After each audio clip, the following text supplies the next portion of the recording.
Coucou à tous, bienvenue à cette autre édition de Actu Lion. C'est toujours un plaisir de vous retrouver. Et oui, une fois de plus, les lions et les lionnes indomptables du Cameroun ont trouvé le chemin des filets. Il y en a qui ont été passeurs décisifs. On va faire le topo de l'ensemble de ces informations après cette inspiration. On commence avec Christian Bassogor qui est le sauveur de Al Okoud. L'international camerounais a inscrit un but crucial et ce en fin de rencontre déjà permettait à celui-ci d'arracher le nul, soit un but partout contre le leader Al Ittihad. C'était notamment à l'occasion de la 23e journée de la Saudi Pro League. On va parler de Franck Magri qui une fois de plus a trouvé le chemin des filets. C'est la deuxième fois consécutif, voilà, que Franck Magri permet à son club de s'imposer. Cette fois-ci, c'était 4 buts à 1 face à Angers à l'occasion de la 24e journée de la Ligue 1. Franck Magri regagne en confiance et on espère que ce sera prolifique pour les Lions indomptables lors de la prochaine période FIFA. On va poursuivre cette fois-ci pour parler de Patrick Soko qui ne s'arrête plus. Voilà quelqu'un que j'ai l'impression que la sélection en équipe nationale a réveillé quelque chose, a incité quelque chose parce que Patrick Soko, il est méconnaissable. 10 buts déjà pour l'international camerounais avec Huesca et cette fois-ci, il a carrément doublé, notamment face au club Ferrol, permettant à son club de s'imposer 3 buts à 1. C'était en Liga 2 avec ses 2 buts dont Soko porte son total à 10 réalisations, 2 passes décisives et ce en 25 rencontres seulement. On va parler de Noutolo qui lui aussi a trouvé les chemins des filets, mais c'était contre son camp. Ben oui, Noutolo a trouvé le chemin des filets contre son camp. Le sociétaire de Seattle Sounders a permis à ses adversaires du week-end, Real Salt Lake, de s'imposer 2 buts à 0. C'était au cours de la 2e journée de la MLS que le défenseur camerounais a donc commis cette grosse bourde et concédé un carton jaune avant de céder sa place à la 69e minute de jeu. Après, ce qu'il faut savoir, c'est que ce n'est pas la première fois que Noutolo bute contre son camp avec Seattle Sounders, mais on sait que ça n'enlève rien au talent du joueur. On va continuer, mais cette fois-ci avec une très très bonne nouvelle. C'est pour Fabrice Ondoa, le joueur de RFS à Riga, qui a décroché la Super Coupe de Lettonie. C'était face au Riga FC. RFC, j'y arrive. RFC Riga face à Riga FC, ça se dit. Ça s'entend, c'était du côté de Lettonie. Dans tous les cas, le portier camerounais a permis à son club de s'imposer en ne concédant qu'un seul but. Et le RFS Riga s'est imposé 3 buts à 1. Moi, j'ai envie de dire que l'image la plus marquante est celle-ci que vous découvrez devant vos écrans. La déclaration d'amour d'une supportrice à Fabrice Ondoa. On t'aime également. On t'aime également, Fabrice.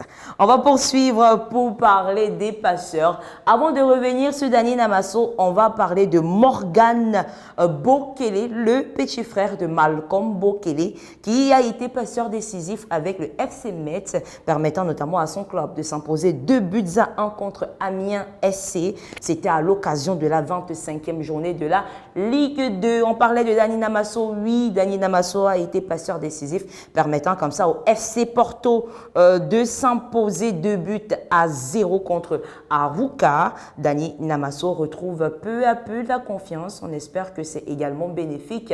Ce sera bénéfique pour la prochaine période FIFA avec les Lions indomptables du Cameroun. Lui aussi est passeur, exactement comme en 2022 avec le Cameroun face au Brésil.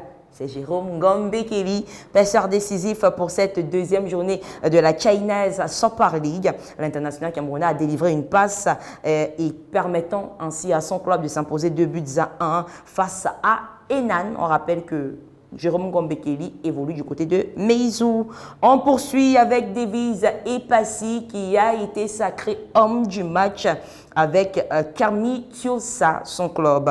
Auteur de 3 arrêts face à Anor Tossis. Le week-end dernier, le portier international camerounais a contribué à la victoire 2 buts à 1 des siens lors de la 25e journée du championnat chypriote. Ça fait plaisir d'avoir de telles nouvelles de Davies Epassi qu'on n'a plus vu depuis beaucoup de temps déjà. On espère que ça lui permet de revenir au devant de la scène et pourquoi pas avoir beaucoup plus de temps de jeu pour taper dans l'œil de Marc Brice et pourquoi pas une prochaine sélection chez les Lions indomptables du Cameroun. Bryan Mbeumo, lui, est encore nominé pour le titre de joueur du mois du côté de Brentford et ce grâce à ses magnifiques performances et surtout à ses buts marqués depuis le début d'année 2025. L'attaquant camerounais de 25 ans a déjà été désigné plusieurs fois homme du match avec les Bees, notamment en septembre dernier. On espère que ce sera encore le cas pour ce mois-ci. On va filer à Manchester United pour parler d'une mauvaise nouvelle, malheureusement. C'est la fin pour André Onana et ses coéquipiers en FA Cup. Les champions en titre sont malheureusement tombés face à Fulham lors d'une longue séance, bon, pas très longue, lors d'une séance de tir au but puisque Manchester United s'est incliné à 3 tirs contre 4. Et ce, après une rencontre qui s'est soldée sous le score de parité d'un but partout. C'est la fin pour André Onana et les siens. Et pourtant, on sait la détermination qu'ils avaient, les hommes de Amorin, qui étaient plutôt détenteurs du titre. On espère que ça ne va pas zapper le moral des Mancuniens pour le reste de la saison en Première Ligue. On va parler de nos Lions indomptables cette fois-ci et parler notamment de Monique Ngok qui a trouvé le chemin des filets même si derrière Reims s'est incliné 2 buts à 4 contre Montpellier. C'était à l'occasion de la 16e journée de la Ligue 1 française. Titulaire, Monique Ngok a dû céder sa place à la 90e minute de jeu. Fatima Komé également trouve le chemin des filets. C'était à l'occasion de la rencontre de Beşiktaş face à Onyu du côté de la Turquie. On rappelle que c'est la 2e réalisation de Fatimatou qui est le nom, parce que Fatima c'est le diminutif de Fatimatou. Fatimatou Komé est donc déjà à 2 réalisations et ce depuis le début de la saison. On rappelle que son premier but qui ouvrait son compteur a été marqué lors de la 17e journée du championnat de Turquie. On va parler de Alexandra Takunda qui a également trouvé le chemin des filets ce week-end, permettant ainsi à son club de s'imposer 2 buts à 0 face à ALG. C'était lors du championnat turc. On va faire le topo des buts de Alexandra Takunda. Ça fait déjà 3 réalisations pour la joueuse camerounaise depuis le début de la saison. Le milieu terrain camerounaise Bella Brunda a elle également trouvé le chemin des filets permettant à son club d'arracher le nul, 1 but partout. C'était notamment lors de la 22e journée de la 3e division espagnole. La société de Rayo Vallecano a permis donc à son club d'arracher le nul, 1 but partout face à CD Herba. Et puis pour conclure ce programme, on va aller du côté de Rubens pour parler de Chanel Chapchet qui n'a pas seulement buté, mais doublement buté. L'internationale camerounaise a réalisé un doublé permettant ainsi à son club de s'imposer 4 buts à 1 lors de la 13e journée de la D3 française. Le topo des buts de Chanel Chapchet, c'est 11 réalisations déjà et ce en 13 rencontres. Seulement, c'est ici qu'on va mettre un terme à ce programme. À très bientôt.